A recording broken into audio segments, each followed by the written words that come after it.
All right, let's move on to our second biggest loser of the offseason. We went with the Boston Red Sox here.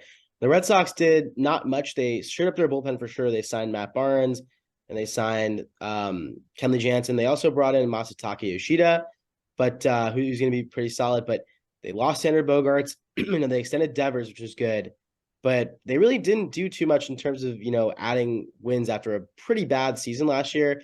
And it's likely that Trevor Story is going to miss the majority of the season. So as of right now, their shortstop is likely going to be, Enrique Hernandez, their second baseman, Christian Arroyo, whatever. That's not a very good, like their lineup right now is not very good. Yoshida could be good, like he could be pretty good, but like beyond that, they don't have too much to look forward to. Kenley Jansen, I didn't have him in my top 50 relievers. Relievers is a crapshoot, but he's probably not worth the $16 million you're paying him annually. Matt Barnes, I had him, I think 30 in the 30s somewhere. He's pretty good, but I'm sorry, not Matt Barnes. I meant the entire time I said Matt Barnes, I meant Chris Martin. Chris Martin's pretty good, but yeah, Ryan, what are your thoughts on the Red Sox offseason? Yeah, Boston. Okay, I know that this is gonna come off as Yankee fan just hating on Boston, but I think over the first few years of the Chaim Bloom tenure, I've been pretty like fair to him. Like I thought he was, and I'm not saying he's a bad GM or anything like that. But this is not an off season you have. If you're a team that's trying to pick a direction, are they good next year? Probably not. They're probably league average. Are they going to make the playoffs next year? Most likely not. Like that's not a very likely outcome. I mentioned the Orioles being, having the fourth worst American odds to win the American League. Boston's got the fifth worst odds to win the American League. So are they a serious contender in the American League? Not really.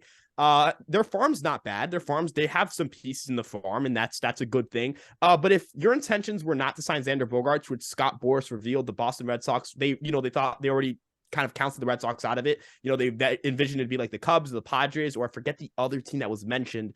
But he did reveal that the Red Sox weren't really in it, and that they didn't really have intentions to sign both Devers and Bogaerts. So knowing that, why didn't you trade Bogaerts? And you can't say it would have affected the Devers extension because Devers was extended after Bogaerts already left. So that really wouldn't add up. They didn't really seem to be interested in bringing back JD Martinez, which is fine, but why didn't you trade him?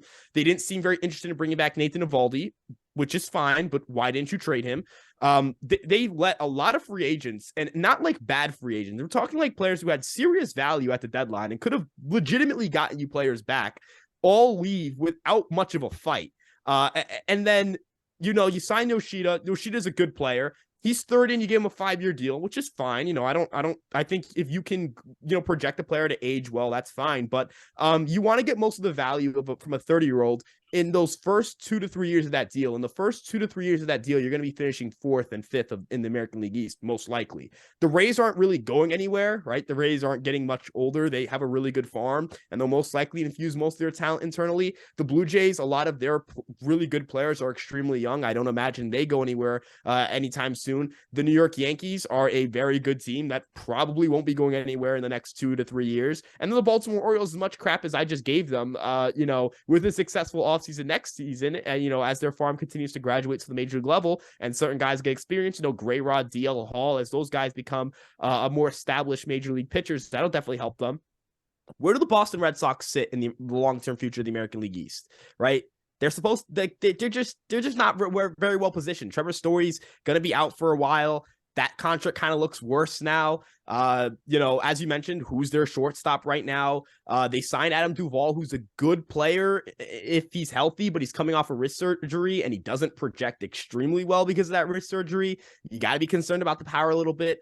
They're just like, and that's kind of the worst spot to be in. So I don't really know how to feel about them. I just think their offseason was obviously underwhelming, but I don't view them as a serious contender in the American League East. I don't view them as a horrible team either. And they're just kind of and that's not a spot you want to be in. All right. And James, what are your thoughts? I think the Red Sox are the first team we've talked about that their offseason has made me genuinely angry. Like, I am not by any means a Red Sox fan. I don't care about them, but what they have done this offseason is just fucking embarrassing. And last season at the deadline too, we talked about this. How is Xander Bogaerts not moved, knowing you're not re-signing him? How is Nathan Eovaldi not moved, knowing you're not re-signing him? Especially Xander Bogaerts. Xander Bogaerts is a superstar, right? He's a top 25, 30 hitter in the league. That's a guy that can command serious value especially with the season he was having last year, and you just don't trade him when you're not competing for a playoff spot last year. You're not going to this year. Yoshida's a good player. This signing makes no sense. Why are you signing him?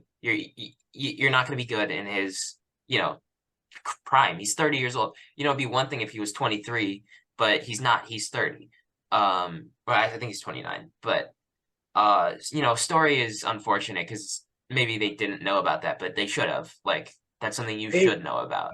Yeah, I think they did. I think they knew that there was definitely a possibility, and I don't know why. So if you know it's a possibility, then why is he having the surgery now and not 4 months ago? The 4 months or even during the season last year, but it's been a lingering issue, and I guess it's good that they dealt with it, but it's going to be rough for them this season. Yeah, I mean, they're going to be really bad this year, and they're going to be really bad next year, and they're going to be really bad the year after that. I don't know. Like, obviously, it's really hard to project 5 years in the future, especially with a big market team like the Red Sox can spend their way out of these problems, but they're not spending their way out of these problems. And when they are spending money, they're overpaying for a third baseman who's most likely a first baseman long term.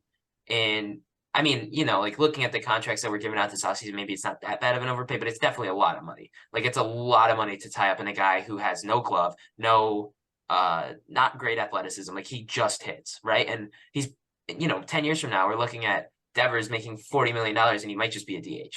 So that signing makes no sense. Trade him. Why would you not trade him? If you're not gonna be good, well, you're probably not even gonna be good until he's out of his prime. It just really makes no sense to me what they're doing.